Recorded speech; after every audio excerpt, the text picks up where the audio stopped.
Okay, we're live. Hi, this is William Ramsey. Welcome to William Ramsey Investigates. On tonight's show, I have a very special guest, a returning guest.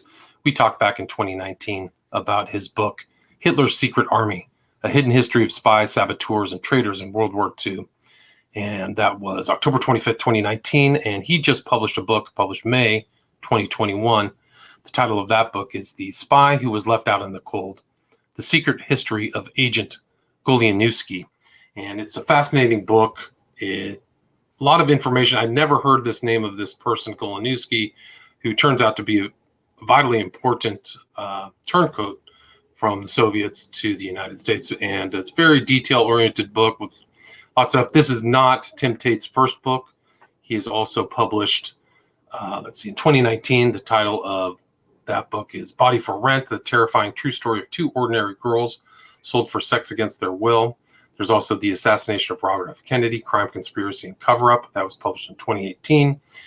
Hitler's Forgotten Children, about the Lebensborn, published 2015. The Yorkshire Ripper, The Secret Murders, published 2015. Another one, Slave Girl Returned to Hell, published 2013. And then Roger Cook's 10 Greatest Con Men, 2008. And the first book that I could see that he published is Children for the Devil, Ritual Abuse and Satanic Crime, published 1991. But Mr. Tate is not only an author, he's also done many documentary films, over 80 or close to 80 documentary films for British and international networks, and has written for national and regional newspapers, and was also associated with a documentary, banned documentary, Conspiracy of Silence, about the Franklin scandal. And there's some harrowing interviews still around the YouTube. It seems to be not so much frequent.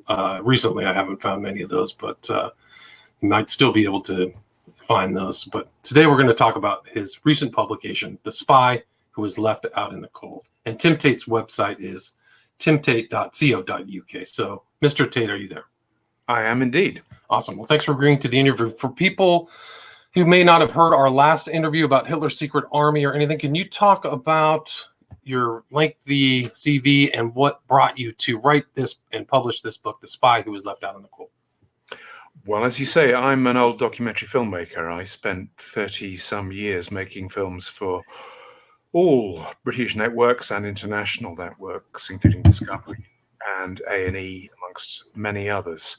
And I've published 18 non-fiction books now, starting back in 1988. And this latest one, The Spy Who Was Left Out in the Cold, is my most recent. That's the UK title. It was published here in Britain at the end of May. A US edition, which is coming out in December this year, has a slightly different title. It's the same book, exactly the same book. It's just got a different title for the American publishers. And that title is Agent Sniper. Sniper was Goleniewski's cover name.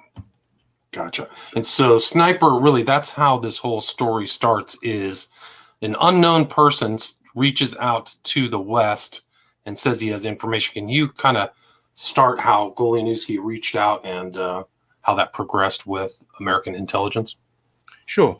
Well, in April 1958, so this is pretty much the heart, the deep frozen heart of the Cold War, a written offer arrives at the US Embassy in Switzerland from someone who says, look, I'm an intelligence officer behind the Iron Curtain, doesn't say exactly where, doesn't give his name, but he volunteers to provide information to the United States. He does so with one particular condition. He says, I will only deal with the FBI, because that, of all your agencies, of all your government departments and intelligence agencies, only the FBI has not been penetrated by my colleagues in communist bloc intelligence. And if you accept that, America, accept that, then I'll happily supply you with information. Right. And that's kind of, sorry to interrupt, but that was kind of what they were looking for. Intelligence is looking for an agent in place. So he was offering to be in place and send out information. Is that correct? Absolutely. At that point, the United States and its allies in the West were desperately short of good intelligence coming out of Soviet bloc countries, and an agent in place. And that's exactly what this offer was. This man was offering to be an agent in place, was the most valuable offer of all, because it's an intelligence agent working for a foreign spy service who says, I will carry on working for them, but I will secretly feed you information, their most secret information. That's incredibly valuable. Right. So he sets this up, but the Western intelligence isn't entirely honest about his connection with the FBI, right? Absolutely dishonest. Bear in mind, at this point, all they have is a letter, an anonymous letter, which is addressed to Hoover, J. Edgar Hoover, director of the FBI. It doesn't ever get to Hoover. It's intercepted by the CIA. And the CIA, there for the next 3 years, intercepts all the correspondence. It writes back to this mysterious man saying, yes, we'd love to deal with you, but it pretends all the while that it's the FBI. Right. So they're trying to ascertain the value of this person. They've kind of got this stuff, and so they kind of start this whole secret drops, right? So he's starting to provide information. Yeah, I mean, this is the heart of the Cold War. You can't just telephone somebody or send somebody a letter from behind the Iron Curtain because it's simply not safe or physically possible. So the CIA sets up a series of dead drops, which are places where their mysterious benefactor could leave them documents and later microfilms. And that's what he does for the next 33 months. Pretty much every month, long documents, including copies of the most sensitive and valuable Soviet bloc intelligence material, begin arriving in these dead drops and get ferried back to Washington, D.C. And how did they assess this information as it was coming out of the Soviet bloc?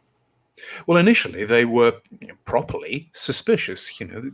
Is this just too good to be true? But they came pretty much quickly to decide that the information was so good and so reliable that whoever this mysterious agent in place was, and all he would give them was his own self-chosen cover name, Sniper. Whoever Sniper was, he was top grade. He probably, they thought, worked for Polish intelligence, but he clearly worked with the Soviet KGB. And what he was delivering was just the best. It was unprecedented both in its scope and in the detail. He was naming names of agents, Soviet bloc agents, undercover all over Europe and the United States. Right, and you break down these chapters as each one of these names is exposed. It's really remarkable about how vast the spy network of the KGB was and how it had penetrated so many different societies. Yeah, I mean, it's extraordinary when you look at this is just his take alone. But in one sense, it's not that surprising. The Soviets had been at this. They were old hands at the spying game. Indeed, one of the CIA documents that I'd managed to get hold of has them at the time ruefully reflecting on how good the Soviets, the KGB and its predecessors were, and how poor American intelligence was. I mean, basically, American intelligence was not very good and was being beaten hands down by the communists at this point.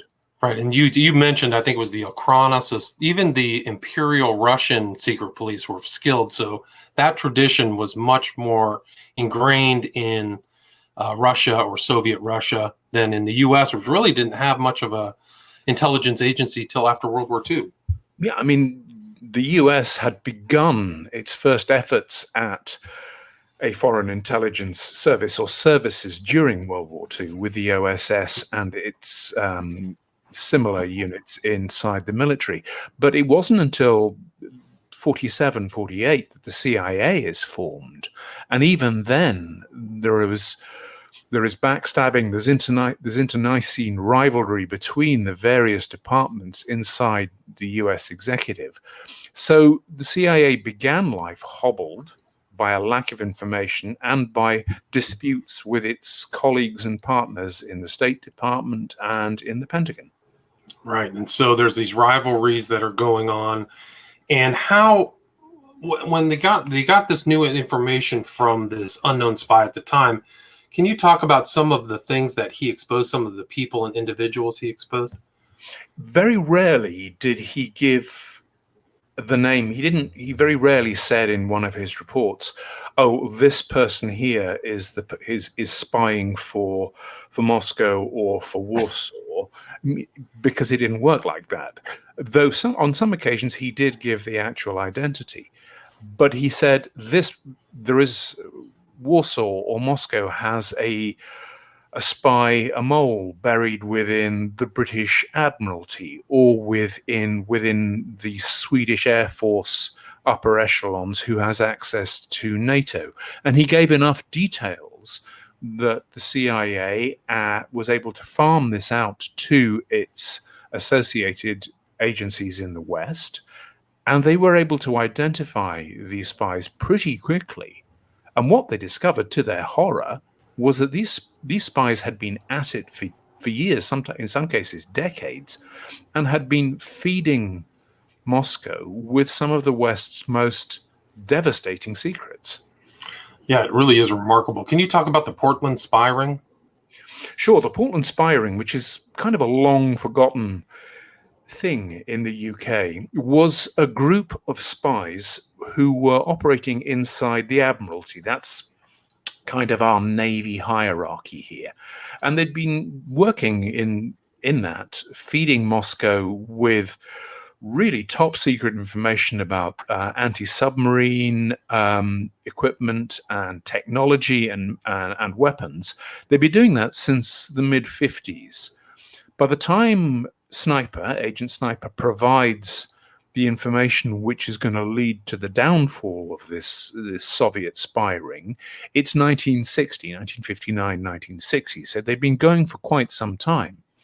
What he gives them is enough information for the CIA and Britain's MI5 to identify the main spy, who's this low-level, rather dull British plodder in the Navy's bureaucracy, but who's been working for the KGB for 5 years and feeding them secrets.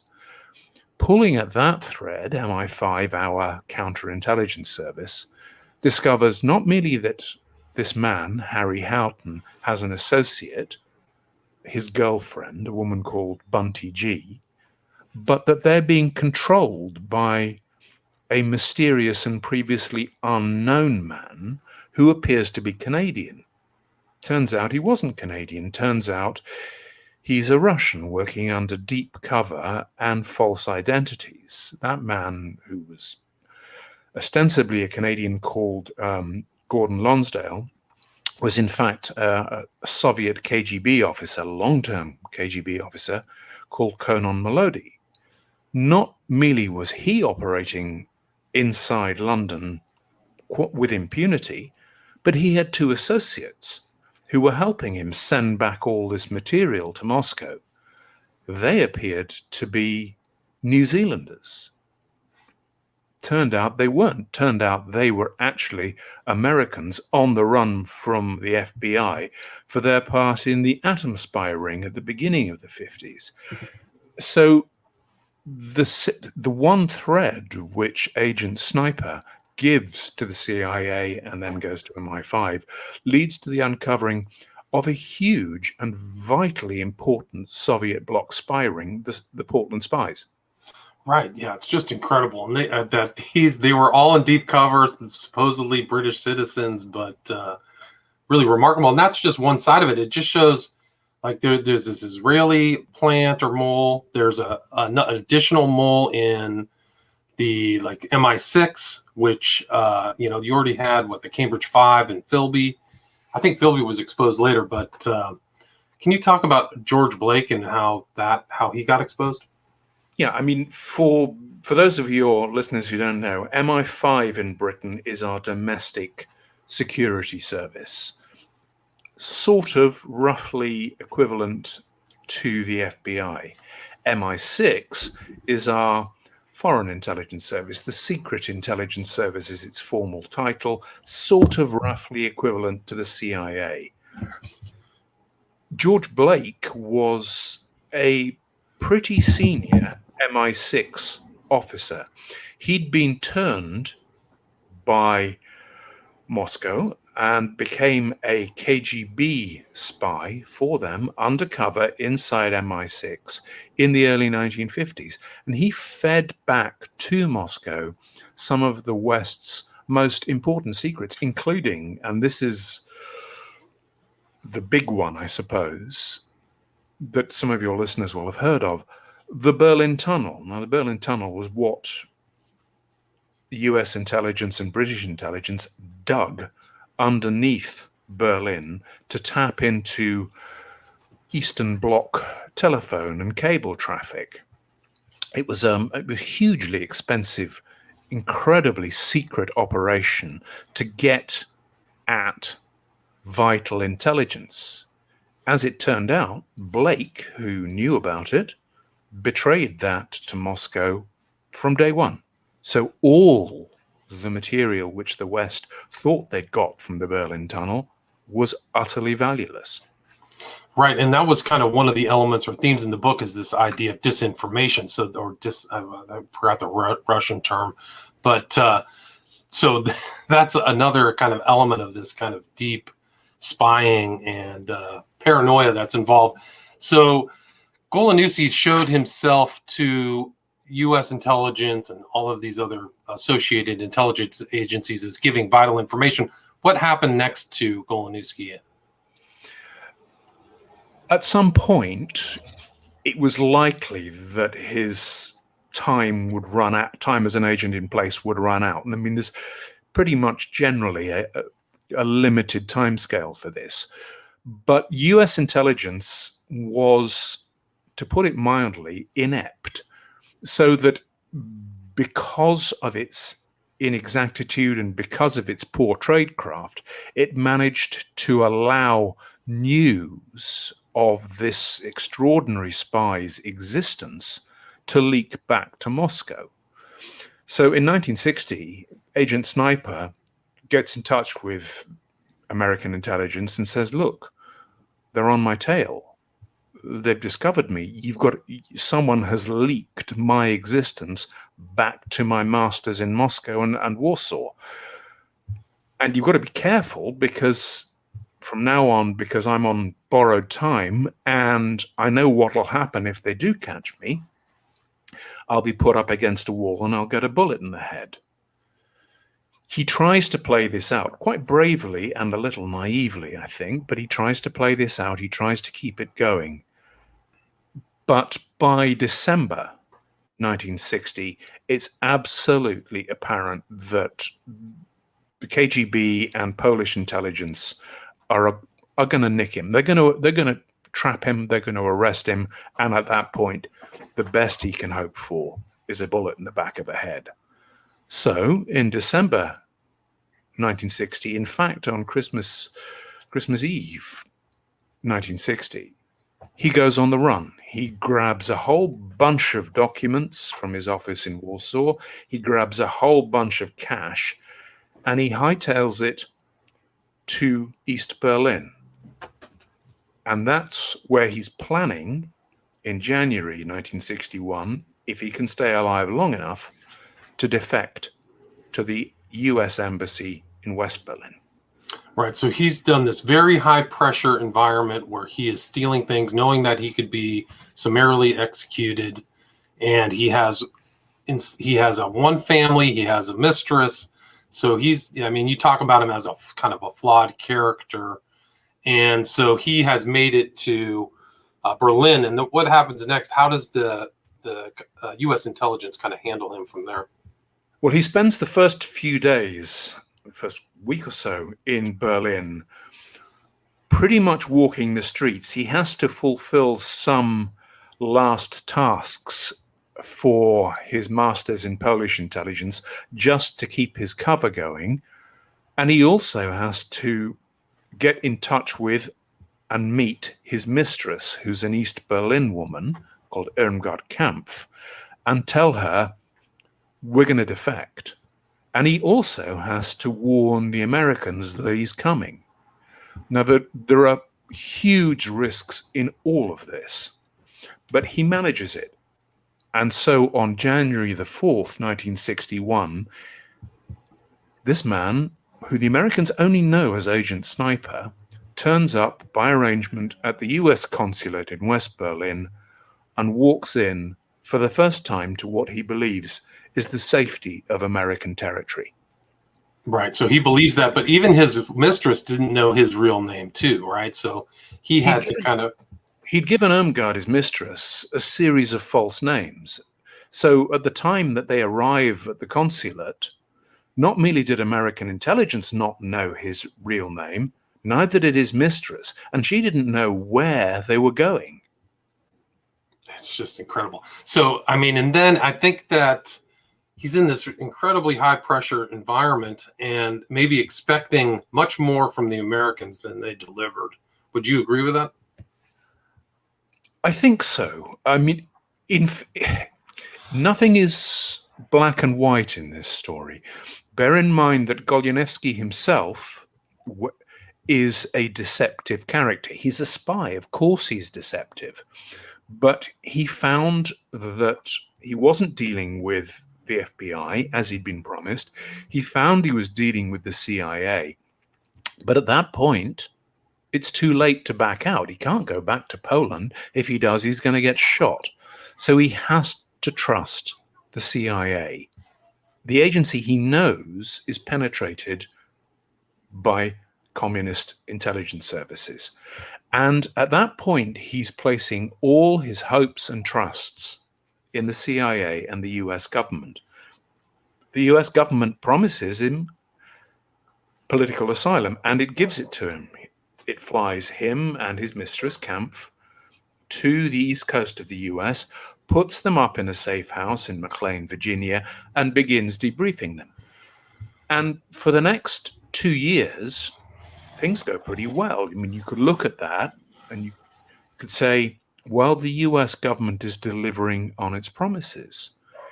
For example, it gives him a lot of money. It helps him get his own apartment, 2 apartments, in fact. He moves from one to the other.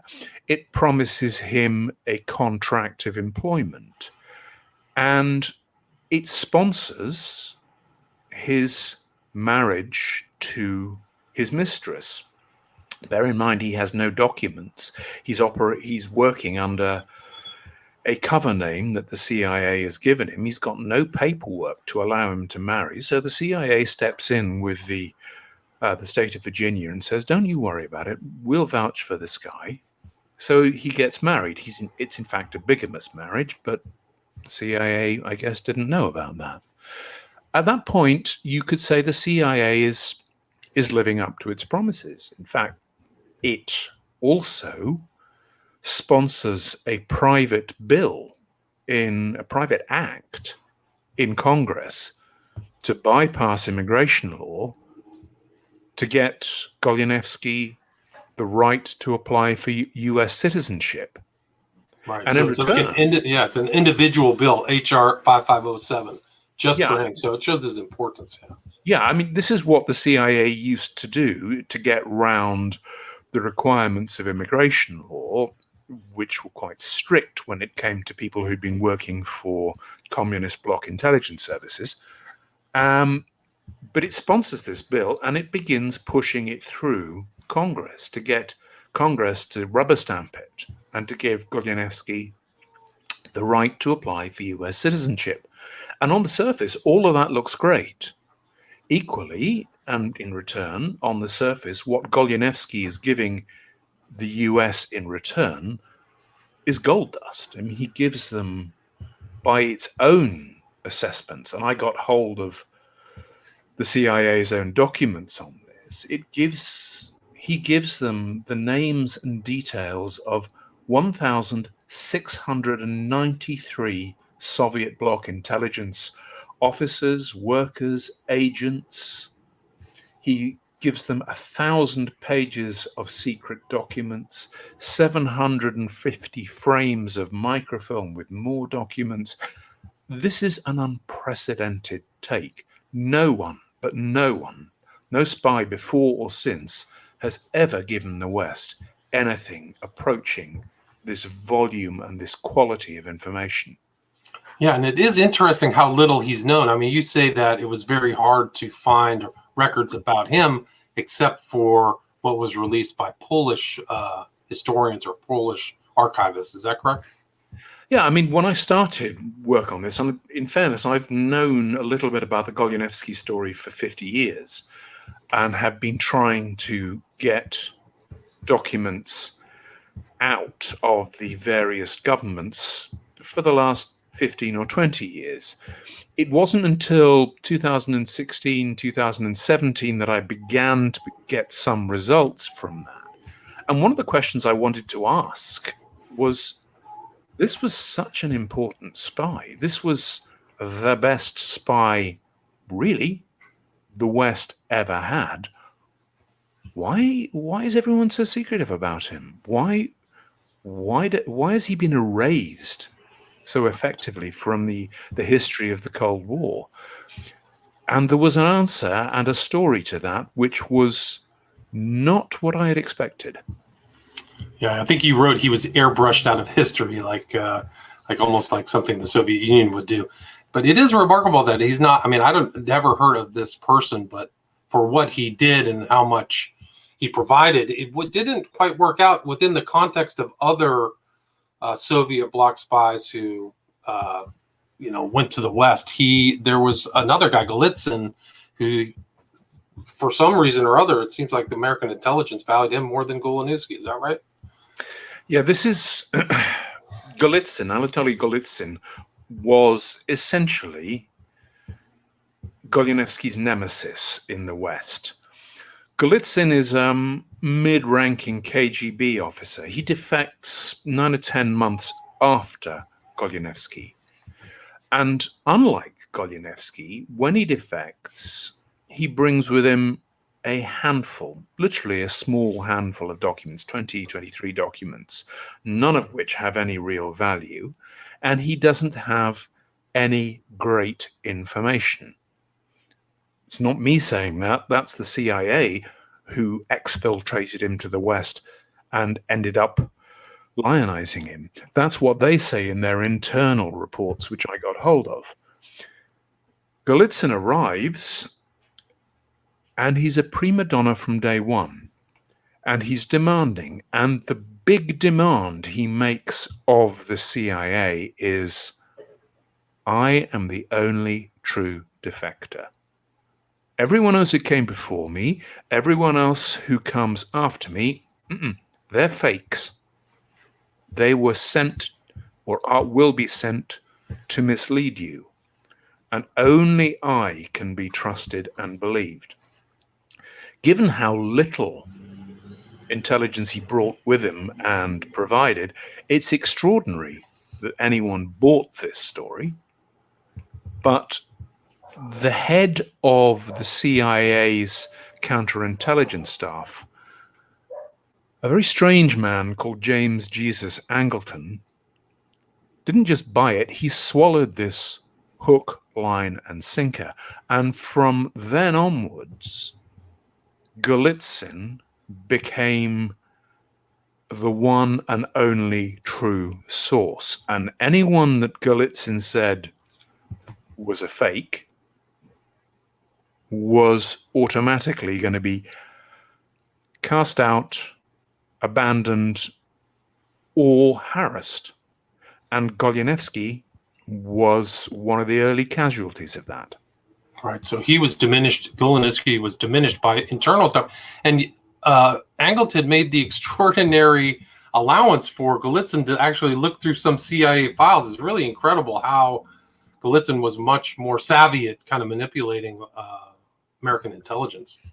Yeah, I mean, Golitsyn was a con man. There are no two ways about this. That's the best explanation. There is another thesis, which is that Golitsyn was actually dispatched by the KGB to deliberately mislead and lead Western intelligence down false paths. And whether it was deliberate or not, he most certainly did that. Yeah, he was given unbelievable access to not just CIA files, but other Western intelligence service files. And he went through them and he cherry-picked bits of information, for example, that Goleniewski had given, repackaged it, denounced Goleniewski and said, but this I am telling you, I know this is true. And he managed the trick of, on the one hand, discrediting the original source of the information and claiming credit for the information itself. Right. That's incredible. Yeah. No, he was either a really deep agent or just a great manipulator. And Angleton did not have a great history. I mean, this started off this whole wilderness of mirrors, mole hunts, fights among people, claims that other people were the spies. So it created, Golitsyn in part created this environment of total suspicion or total paranoia within the intelligence agencies. Is that correct? Absolutely. What Golitsyn and Angleton did together tore apart the CIA and tore apart MI5 here in Britain, and as a result, devastated, hobbled, essentially crippled Western intelligence for a decade. Right. So, I mean, you can see this effect, like Golitsyn had it. And, it's just an incredible history there of Goleniewski in the front. And I mean, it's sad how he kind of ended up kind of betrayed by the government that he helped. And I think that that's kind of a lesson or a cautionary tale about this story. Would you agree with that? I think it's absolutely true. On that level, Goleniewski's story is a tragedy. He was an incredibly brave agent in place, spy for the West for 3 years. He was an incredibly valuable defector after he arrives in the West. And the list of Soviet bloc spies he exposed is without parallel. And then, as you say, he was abandoned, cast out by the CIA, and harassed, very badly harassed by them, to the point where they essentially drove him insane. Right. And that's a tragedy. The but is that he also played his own significant part in that tragedy. He bears a significant degree of responsibility for that himself. I mean, yeah, and it's just remarkable. Like, they kind of pulled the rug out from under him, left him financially alone. He had illnesses in the family, and next thing you know, he thinks, They reneged on their contract. They stopped paying him. They left him high and dry financially at a time when his wife, Irmgard, was going through surgery, when she was about to give birth to their child. They took away the gun he had been given for protection at a time when Polish intelligence was looking for him to assassinate him. He'd been sentenced to death in absentia by a Polish military court for betraying Poland to the West. And it harassed him. It constantly changed his cover names.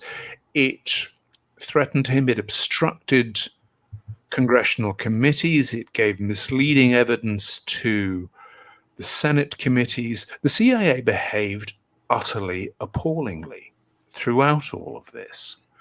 But I have to come back to this and say, we also have to recognize that Goleniewski also contributed to his own downfall by from the middle of 1964 onwards, pronouncing himself quite falsely to be the son of the last Tsar of Russia and trying to claim a supposed imperial Russian fortune. Right, like he played those cards, and I don't think it helped him.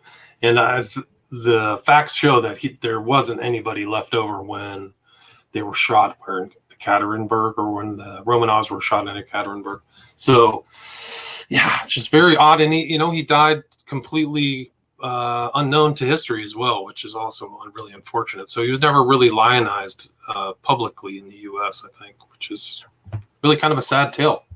Yeah, I mean, it is a tragedy. It's the tragedy of a brave but flawed man to whom the West owed an enormous debt, who was grossly let down by the CIA and to some extent by British intelligence, but who also betrayed himself with greed and paranoia, and in the end, I think largely as a result of what the CIA was doing to him, genuinely lost his mind. Lost his mind, yeah. Yeah, it's a shame. Where's the best place for people to obtain this book? Well, it's available all over. It's available in the UK in all bookstores. It's on Amazon. You can buy the UK edition from any Amazon worldwide. As I say, the US edition, which is being published by St. Martin's Press, comes out in December, and it'll be therefore available in bookstores in the US and on Amazon US. That US edition will be available from December. Gotcha. And that's titled Sniper, right? Just Agent Sniper? Agent Sniper. Agent Sniper. Great. Well, really a tremendous accomplishment. Really enjoyed reading this book, and it really read almost like a John le Carré, novel, but really interesting stuff. Somebody from the chat is asking whether Children for the Devil is in print anymore. That's like one of your first books? I've just seen the chat. It's from somebody called Amber Dubon. If Ms. Dubon wants to check on this, she can. The details are on my website.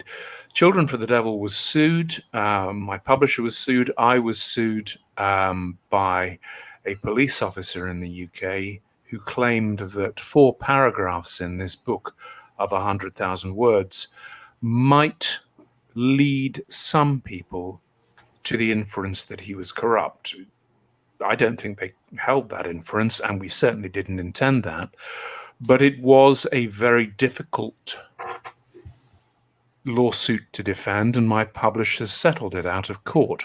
One of the terms and conditions of that settlement is that I cannot distribute or allow to be distributed copies of Children for the Devil in any possible format. And that's why I have to say to people who try to do that, I can't let you do that. I see. So it's just out of publication permanently. Is that correct? Yeah, and I don't think there is a way to get this book back into publication. In many ways, I'd like to, because it's a very serious and detailed investigation, and the 4 paragraphs complained of have absolutely no relevance to the very difficult issue of ritual abuse. But because of that litigation, and because I'm bound by what my publishers agreed, I can't get it back into print. Oh, that's unfortunate. I mean, those are important books. So few people, write those books on Satanism and things like that. Often they just make one, and that's it. I've never read Children for the Devil, but I definitely want to read it. Let's see, what else? I mean, I would say that if it's in, for those who want to read it, and this is not me trying to get round any the publication ban, it is in libraries. Oh, interesting. So it's around. Some libraries still have it. The British Library has it here. I imagine the Library of Congress will have it because they have most published books. So you can find it. It's just I can't help people read it. Fascinating. That's a difficult position. What led you to write that book? I mean, that's a really tough subject. Yeah, I'd made a film and written a book about investigating child pornography a couple of years earlier, and that had led me to the allegations of ritual abuse and satanic crime. And there were several very large cases, particularly in the UK at the time, that I researched for a film, which I didn't produce and which I don't think was very good. But I said, this is too serious an issue and it's too fraught with polarized opinion to be left to one side shouting at the other. So I wanted a balanced examination,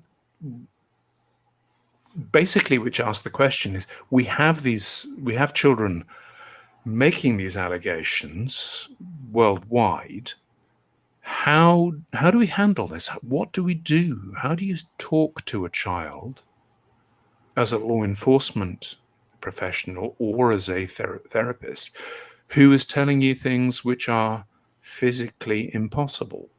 You know, you have to do something with that. And sadly, because the debate is so vicious and so polarized from both sides, we have not answered that question in, what is it now, 30 years? 30 years, right, yeah. You published that book in 1991. It's really incredible. Before its time, I mean, there's still issues here, whether McMartin, some of these other cases, what's really going on, I don't know. I don't know if McMartin was really ever resolved, at least not to my satisfaction. But a lot of that information isn't really public anymore. The court files, I don't think, are public. But yeah, we've had our, I mean, you have, I don't know how focused on the UK your book is, but we have our own cases like that in the US for sure. Yeah, McMartin did feature in the book as well. Gotcha. Well, thanks for the interview. Is there anything else you'd like to add? Your website, again, is timtate, all one word, .co.uk, correct? That's absolutely right. And people can read excerpts from all my books on that website, with the exception of Children for the Devil, and they can read an explanation as to why they can't read it on that website. Gotcha. So go to the website. Again, the title of this book, just published May 2021, again, is The Spy Who Was Left Out in the Cold, The Secret History of Agent Goleniewski by Tim Tate. Tim Tate, thanks so much. Thank you very much. All right, take care. Have a good day. All right. So the